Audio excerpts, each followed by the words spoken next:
徛台湾看世界，来看2024美国的总统大选，剩最后的100天。民主党换副总统贺锦丽出来选时，气势如虹。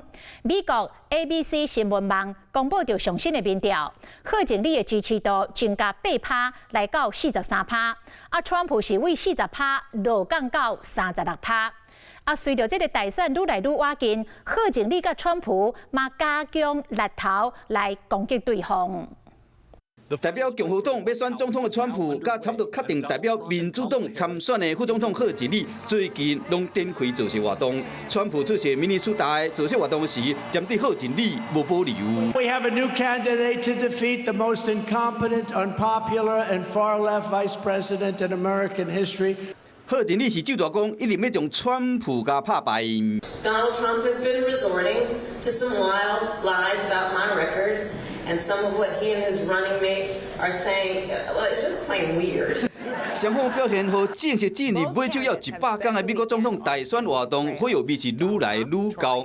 若民主党伫换贺锦丽了后，声势愈来愈好。依照美国广播公司 ABC 新闻网2月公布上新的民意调查显示，讲贺锦丽的支持率为本来35%升8%，来到43%。若共和党总统候选人川普的支持率是为40%降到36%。贺锦丽的竞选团队伫2月表示讲，过去1礼拜以来，已经募到2亿美金，超过65亿台票的捐款，其中66%的捐款来自头一摆伫这摆总统大选中捐款的选民。另外，民主党佫伫全美国招募到17万名的志工。民主党规则委员进前嘛同意讲，上紧伫8月7日正式提名贺锦丽代表民主党竞选总统。若副总统的人选上万伫8月7就会定案。